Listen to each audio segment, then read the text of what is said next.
y'all, howdy. Welcome to One for the Books. I'm Sandy Broadwell, and today we're gonna do my February wrap-up. I have 6 books to talk to you about today. February was kind of a weird reading month. I actually have 2 DNFs to talk to you about, and I feel like 2 DNFs in a single month is actually really high for me. But I also had some major wins, so let's dive in.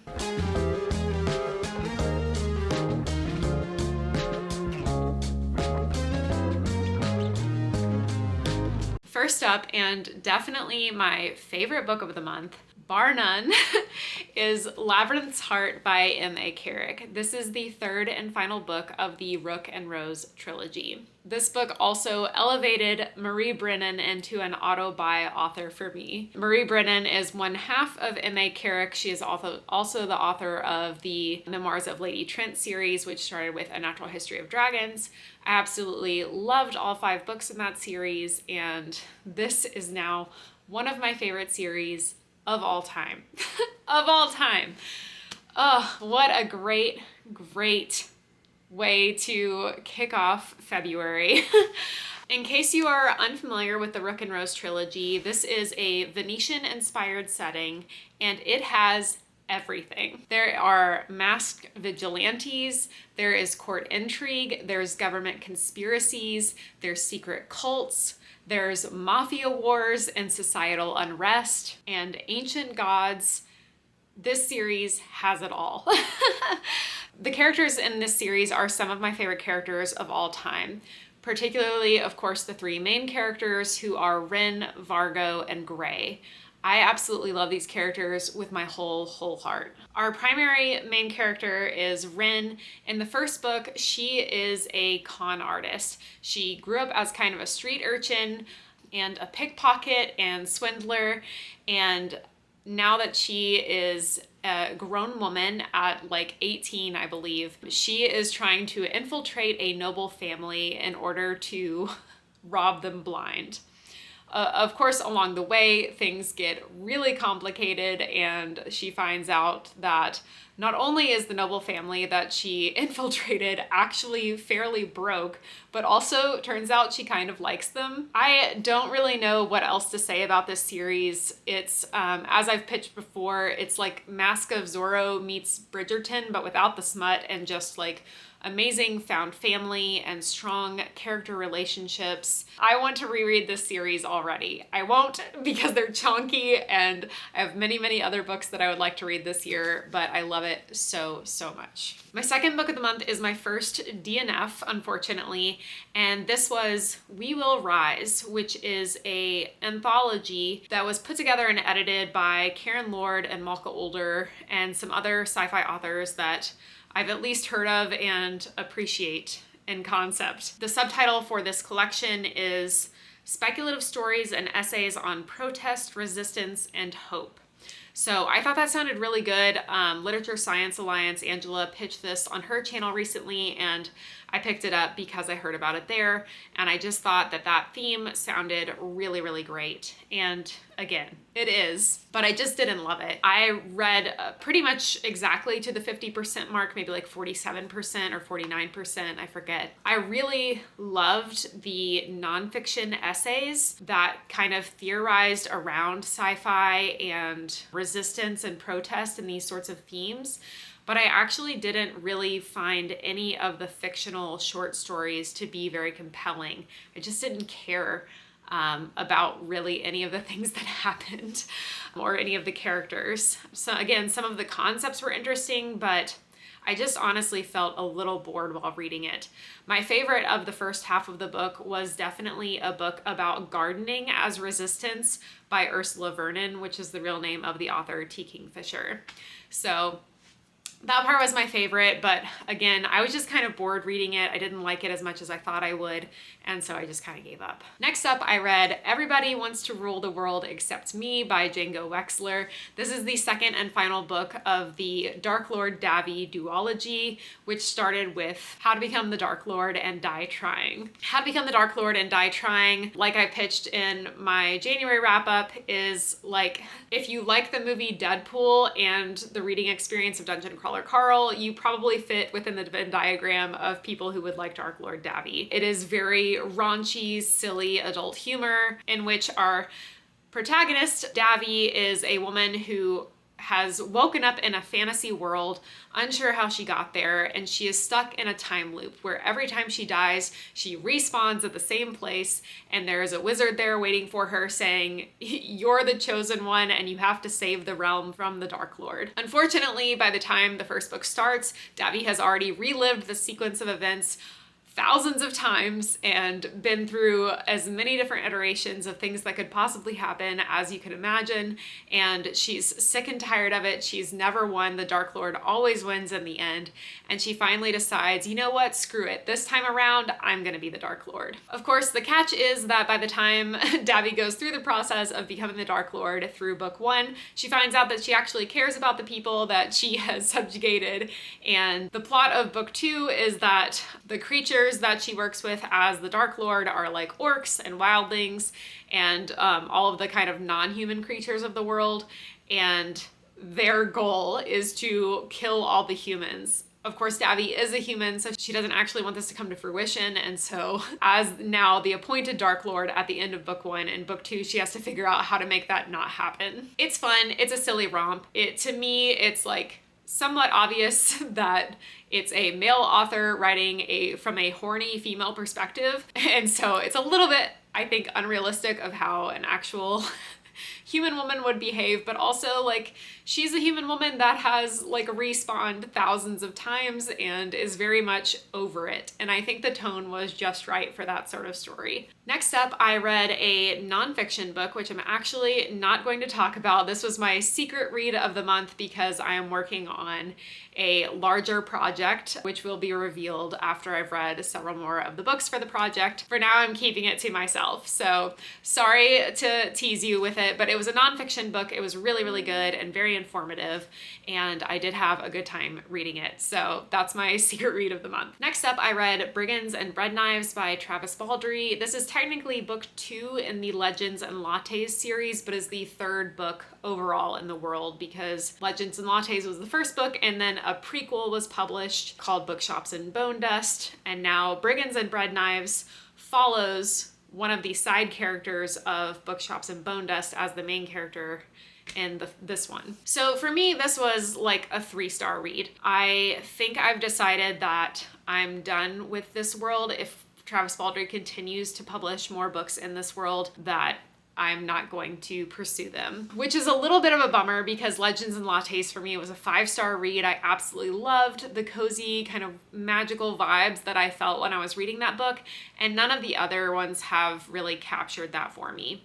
I felt like in Bookshops and Bone Dust, the prequel book, that our main character was just kind of like purposeless and spinning her wheels for much of the story, and that made me also feel a little bit like, what is the point of us being here? It didn't feel cozy to me, it felt frustrating. And unfortunately with Brigands and Bread Knives, we're a little bit in the same situation with a character who doesn't know what the heck she's doing, and so it had a little bit of that vibe again, but this one also had the added negative of the life event that spurs her into the story of this story really pissed me off and made me not like the main character. So the main character is Fern. She is the Ratkin character that owned a bookshop in Bookshops and Bone Dust.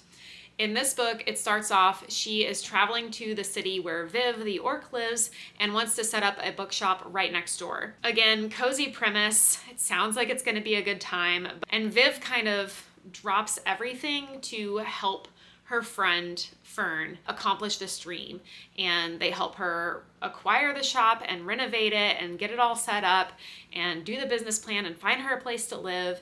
And Viv and her friends really bend over backwards for Fern. And as soon as the bookshop is open, Fern realizes, like, oh my God, what have I done? I am so tired of running a bookshop. This isn't what I want to do anymore. And rather than doing any of the things that a normal, healthy adult would do, she gets drunk and runs away in the middle of the night and doesn't even leave a note. So the entire book, Fern is off like having adventures and doing things and kind of figuring out her life. And the entire time, we have to imagine that Viv and all of her friends that, again, bent over backwards to accommodate her and help her out and, transition into this new phase of life, are just left wondering, is she even okay? Is she alive? What happened to her? And I just think that is the lowest, most awful thing that you could do to people that love you. Not only did she abandon her friends who literally put their whole lives on hold to help her out, but she abandons her dog, like, who's been her companion for 20 years. And I just think that is straight up super messed up. And I do not forgive her for that. And as fun as the adventures might have been through the rest of the book, I just sincerely did not like the main character, and I don't forgive her for the way that she treated her friends. So I just didn't have a good time.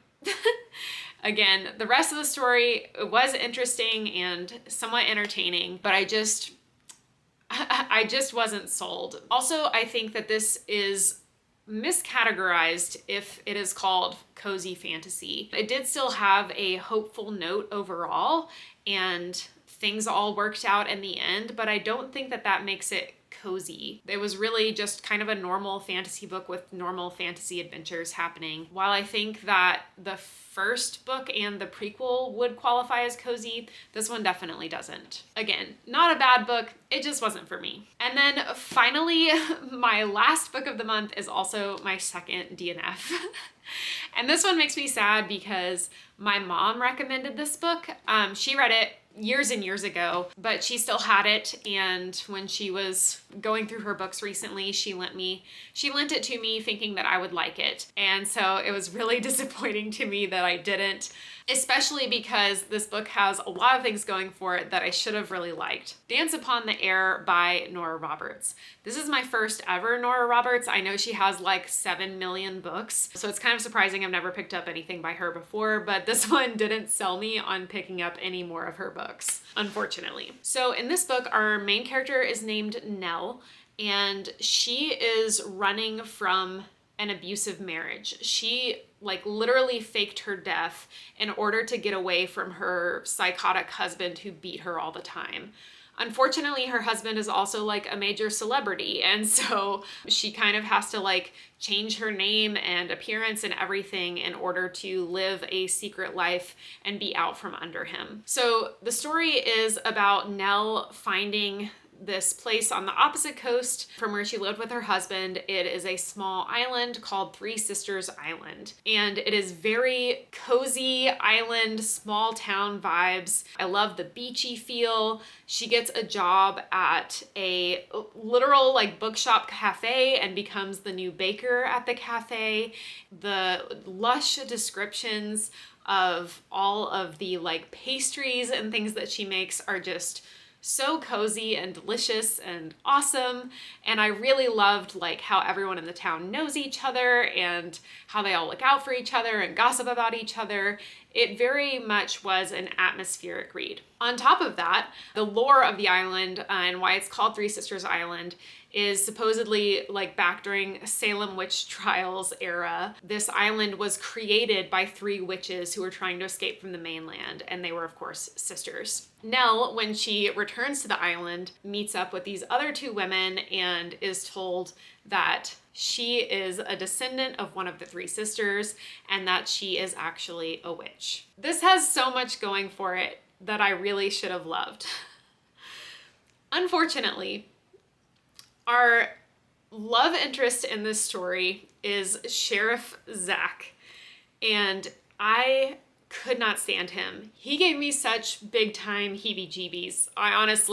He's a total creep. He's possessive and controlling and stalkery, and he literally shows up at her house one night in the middle of the night because her lights are on and goes into her house. It's so freaking weird. He's always finding excuses to touch her, even though she flinches away from him actively because she just got out of an abusive relationship and she's finding it hard to trust people.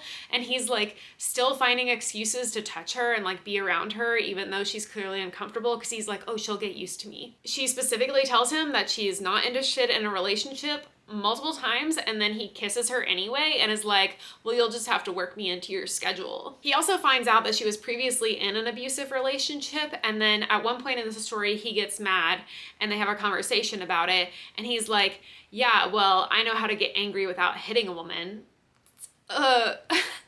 Okay, like, good job, guy. Like, what? That's a really low bar to be like selling yourself on. And just throughout the story, everyone on the island is like, he's such a nice guy. Oh my gosh, like, totally go for the sheriff. He's so nice. And I'm like, okay, like, I get that everyone thinks he's nice, but like every single vibe that he's giving off is like, absolutely hell no, get away from me, bro.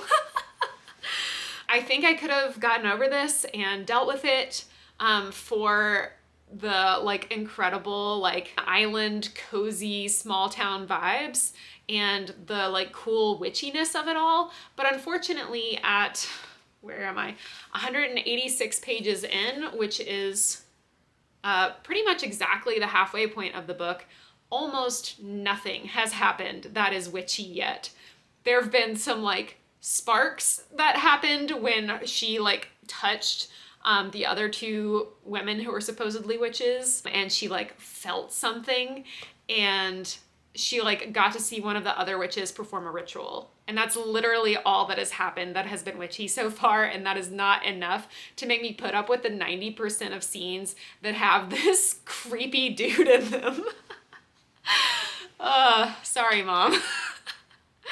I really wanted to love this, but it's a DNF. I just can't make myself finish it. Also, that book had omniscient point of view, which is not a bad thing. I just don't know that I've read very many books that actually have that point of view, which is like where you're head hopping between characters. Like it'll be from Nell's perspective, and then Zach will walk in and you'll hear like the next paragraph will be from Zach's perspective, and then like a customer will walk into the cafe and you'll like hear what the customer's thinking.